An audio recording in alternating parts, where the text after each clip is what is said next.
নওগাঁ জেলার বিভিন্ন মাঠে শুরু হয়েছে বোরো ধান কাটা মাড়াই।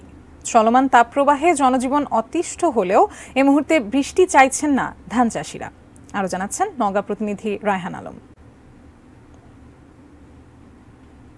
দিনের প্রচণ্ড তাপদাহে মানুষের জীবনযাত্রা অতিষ্ঠ হয়ে পড়েছে।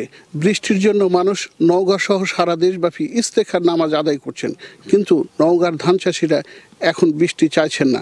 কারণ নওগাঁর বিভিন্ন মাঠে মাঠে বাতাসে দোলছে সোনালী ফসল। আর কয়েকদিনের মধ্যেই কাটামারা শুরু হবে। ইতিমধ্যে কাঠামারা শুরু হয়েছে। পুরোদমে কাঠামারা শুরু করতে লাগবে 10 থেকে 15 দিন, তাহলে তাদের স্বপ্নের ফসল ঘরে তুলতে পারবেন। নওগাঁর কৃষকরা সকাল থেকে সন্ধ্যা পর্যন্ত মাঠে প্রচণ্ড গরমের মধ্য দিয়েও তারা মাঠে কাজ করছেন এবং ধান কাটছেন, ধান মাড়াই করছেন। তারা ঘাম ঝরতে রাজি আছে, তবুও তারা হঠাৎ করে বৃষ্টি, শিলাবৃষ্টি বা বজ্রবৃষ্টি হলে তাদের স্বপ্নের ফসল সব নষ্ট হয়ে যাবে। কৃষকরা যাতে সুষ্ঠু সুন্দর রূপে ধান তাদের ঘরে তুলতে পারে, এই জন্য তারা চেষ্টায় আছেন এই প্রচণ্ড গরমের মধ্য দিয়েও। এই ছিল নওগাঁর ধান কাটা মাড়াইয়ের সর্বশেষ খবর।